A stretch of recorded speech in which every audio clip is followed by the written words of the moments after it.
The Dragonback series by Timothy Zahn. Book 1, Dragon and Thief. Chapter 10.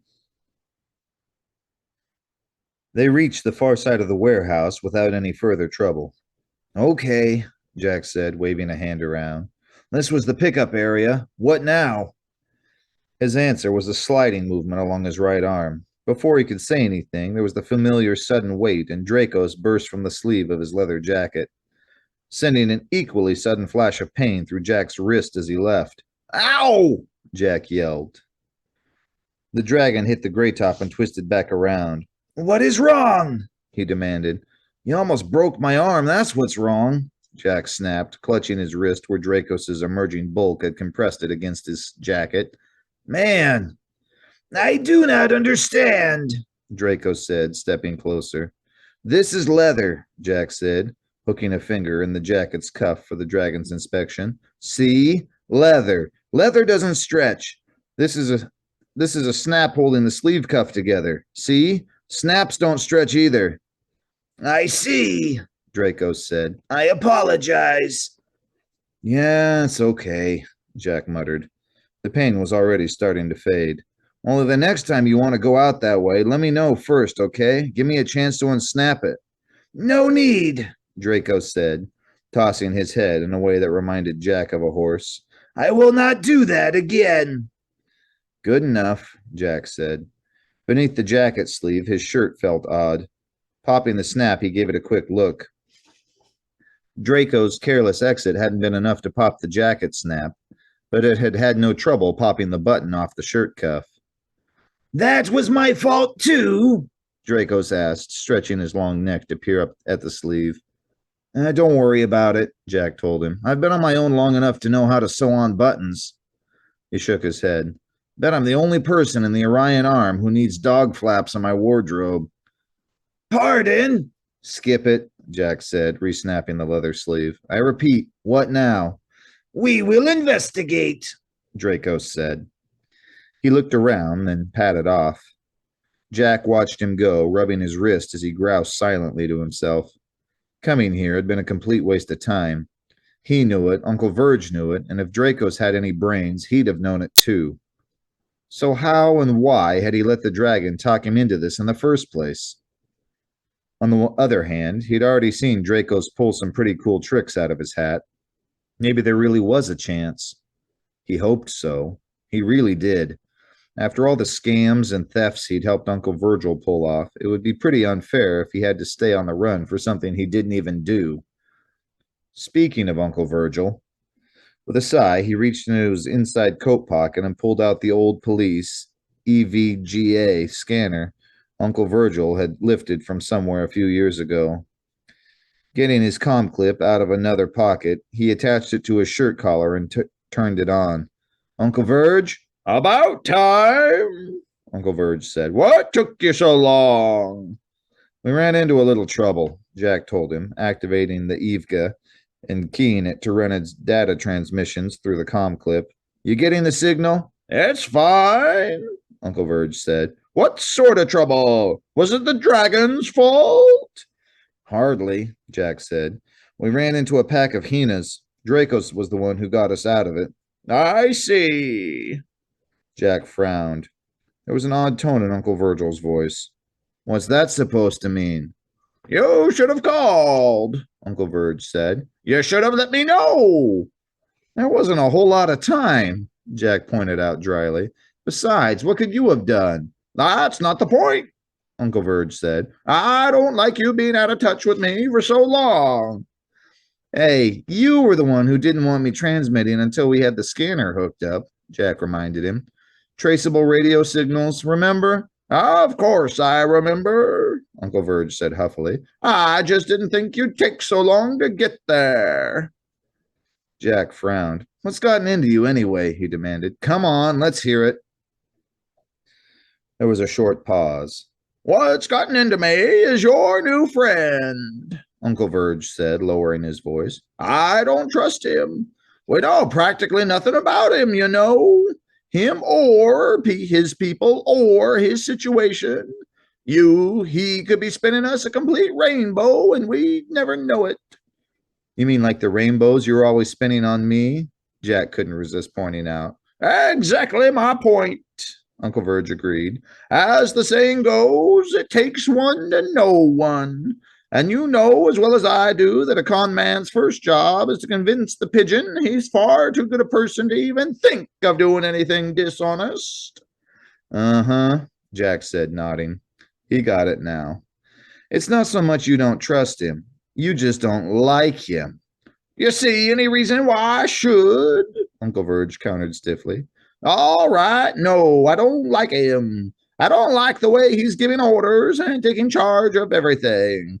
I especially don't like the way he keeps trying to fill your head with this warrior ethic claptrap of his.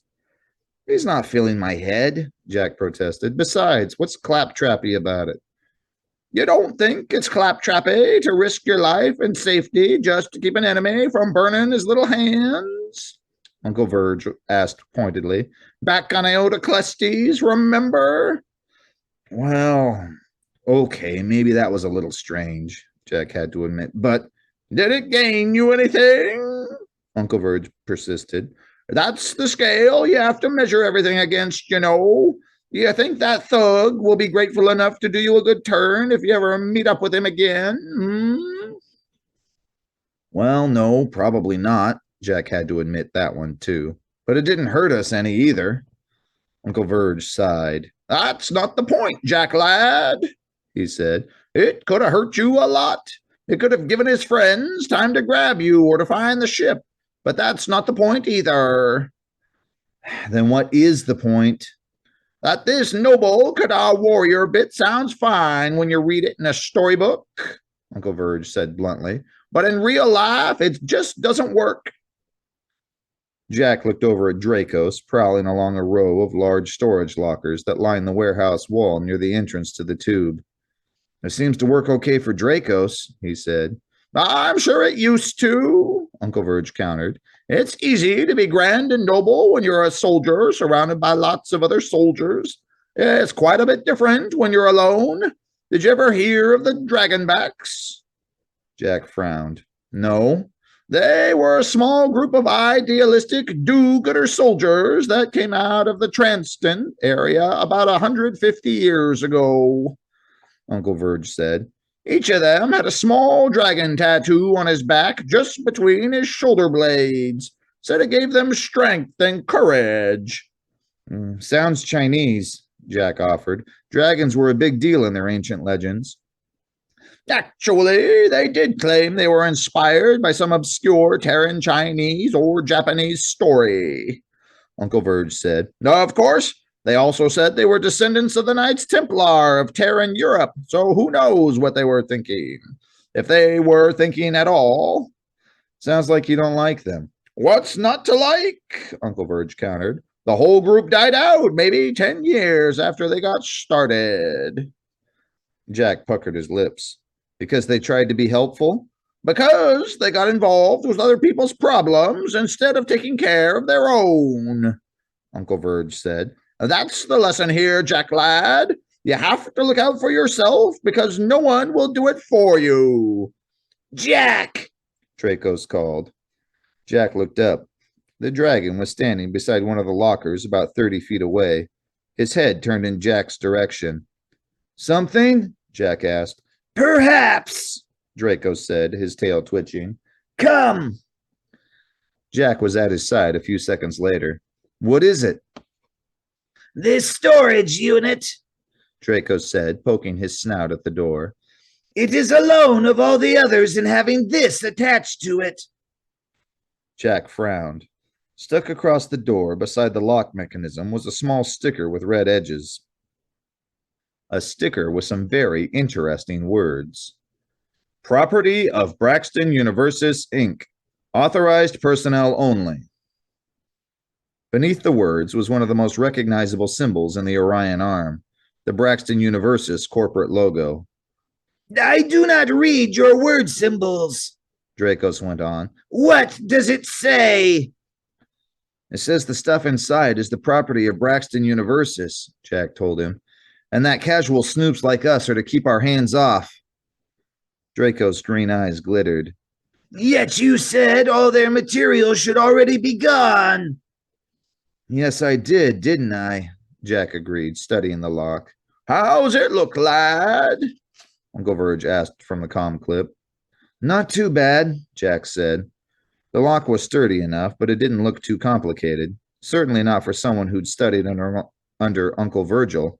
Looks pretty standard for this type of locker. I wish I'd brought some real tools, though. What will you do? Dracos asked. We call it breaking and entering, Uncle Verge said, an edge of sarcasm to his voice. Not something a noble warrior the Kadar would do, I'm sure, but it's better than staring at a locked door and wondering what's inside. You said you had a sensor device, Dracos pointed out, gesturing to the Evga in Jack's hand. Sure, but it won't see through the locked doors, Jack told him. It's a police Evga, an evidence-gathering sensor. It can pull up fingerprints and dust and fiber samples, but not much more than that. Then let us first use it, Draco said. Afterwards, perhaps there will be another way to look inside. Such as? Uncle Verge asked. No, he's right, Jack spoke up quickly. There had been a challenge in Uncle Verge's voice, and he didn't want to sit here listening to the two of them argue. I'll start with the locker. Ready? Ready, Uncle Verge muttered. It took 5 minutes for Jack to run the Evga over the front of the locker. There were dozens of fingerprints, plus various alien smudges and finger marks. Uncle Verge dutifully logged each one as the sensor picked it up and analyzed it. A waste of time, he grumbled about every other minute. The whole army of people could have come through here in the past 2 weeks. Yet this locker warns others to stay away, Dracos pointed out.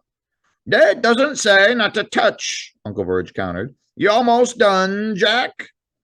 Finished, Jack said, lifting the Evga away from the door. What's the grand total? We've got 18 separate sets of human prints, Uncle Verge said reluctantly. There are also finger marks from 2 different gentries, 3 parpins. He broke off. 3 parprins and, Jack prompted, 2 different brumgas, Uncle Verge finished, sounding intrigued.